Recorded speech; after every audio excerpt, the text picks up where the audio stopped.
Hey guys, welcome to my channel. So in this video I'm going to tell you about Rahu. Okay, Rahu, the north node of the moon and head of a body where there is no stomach. Okay, before we get started, please subscribe my channel, follow me on Instagram if you want to take my personal consultation.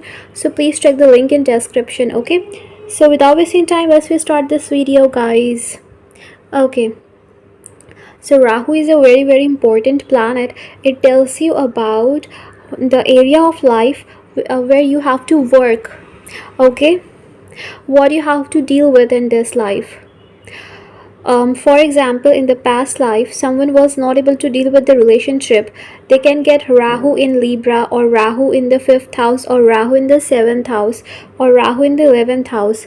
Okay, so someone who was not able to deal with relationships, and the main purpose of taking birth on this planet was to learn to deal with the relationships. Okay, so wherever Rahu is placed, you have to deal with that house, no matter you like it or not. Okay, Rahu is placed in a malefic sign. It is with Saturn, Mars. It is afflicted. Rahu is afflicted. Basically, Rahu causes affliction, but if it is afflicted, then also it creates a lot of problems for the native to focus on the goal. Okay, so Rahu is that area of life in which you have to learn how to deal with that, because if you not learn, then you will not be able to progress spiritually. Okay, so it is not that in the past life you were focusing too much on Ketu, and then in this life you will focus on Rahu. It is not like that. In the past life also you were focusing on Rahu only. The thing is, you didn't know how to deal with that thing. Okay, you ignored Rahu. So for different people the thing will be different. Okay, someone had a very good past life, but they ignored the Rahu thing. So in this life they will have the desire to deal with the Rahu things. Some people were not able to deal with the Rahu thing properly, or they failed, or they didn't know how to deal with it, so they will also get Rahu. So it is not only the same thing which is applicable for all the souls. So we are always attracted to, or we always go towards Rahu only because of the fear of losing it. Also possible is that in the past life you lost the thing where Rahu is placed. Okay, so you have so much fear regarding it that you will always want to hold it. If I talk about myself, okay, what happened in my past life, I have never seen my past life, but I know what happened. I have got Rahu in the 7th house in the D9 chart, okay, and Libra in the 5th house in the D1 chart. I have so much fear that someone will leave me, okay. So that fear that in the past life someone left me, okay, and whole my life I was so much in pain, so much in fear, so much fear and doubt. Okay, and that thing is carried forward, that pain of being left behind. Okay, is so much deep rooted, in my soul that there are no words to explain. Okay, so that is what I'm saying according to my experience how Rahu works. Okay, like I don't know, but I have felt that if I was with someone, that person was killed or taken away from me, or went somewhere but never returned. Okay, so whole life passed in waiting for that person to come. So that deep rooted fear is extremely painful for me. Okay, and it really hurts it really hurts, but in this life I have to get over that fear to spiritually grow in my life. Okay, so there are certain more areas where I have to deal with on my personality and all that.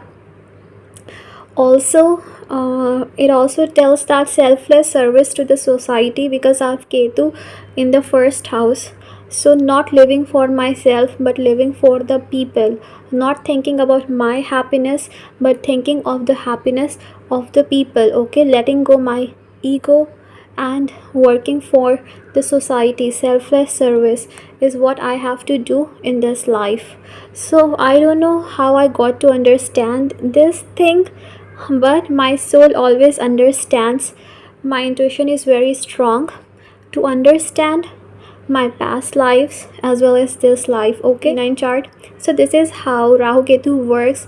You have to focus on wherever Rahu is placed.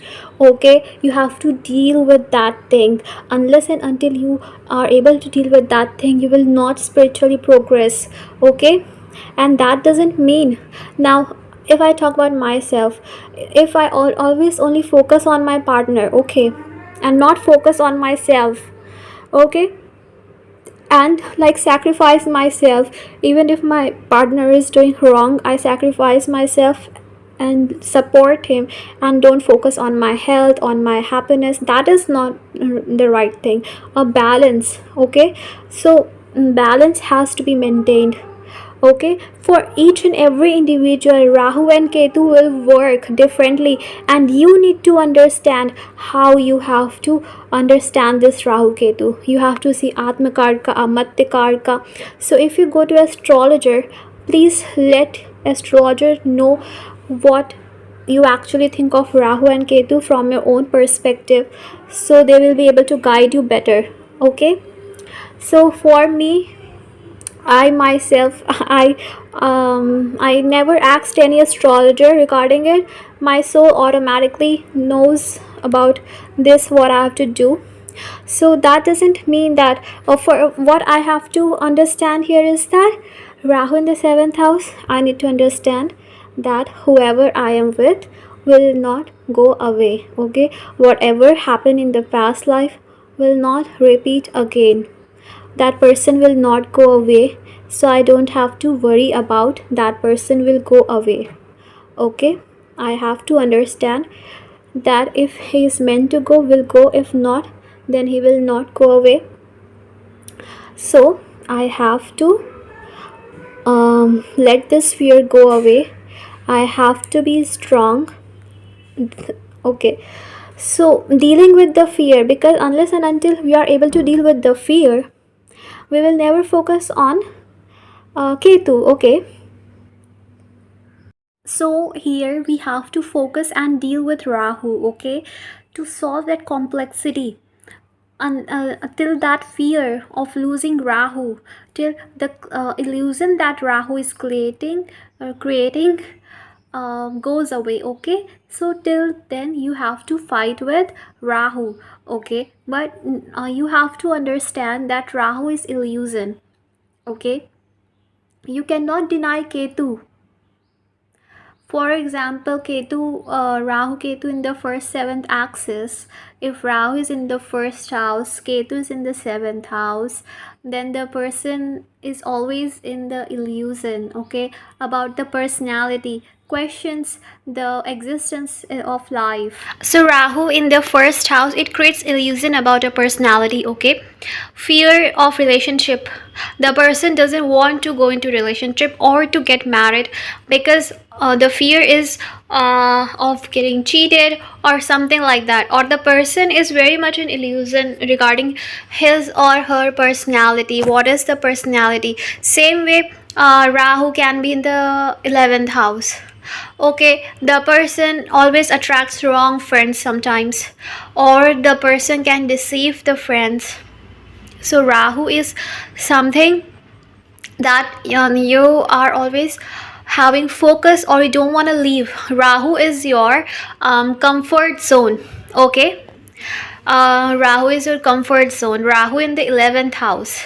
In the 11th house, it shows wealth is your first priority. Okay, wealth is your first priority, and you don't want to leave it in any case, because in the past life you lost your wealth, or you were too much focused on other matters, and the craving for having the wealth, you carried forward that intense desire into the next life. Okay, so guys, this is what Rahu is. To deal with the Rahu, you have to understand first, you need to release that fear. Okay, Stop making that comfort zone. Stop living in the illusion, because you are living in illusion with Rahu. You have to maintain balance between Rahu and Ketu. You have to give a priority to Ketu as well, okay? Because release your fear regarding Ketu, that if you go towards Ketu or leave your Rahu, you will get cheated or something like that. No, you have to release your fear and focus on both the sides, so that you can maintain a healthy balance between both the things, and then only you will be able to get moksha. Okay, so I hope this video was helpful. Please don't forget to subscribe. Take care and bye bye. Wait for the next video, guys.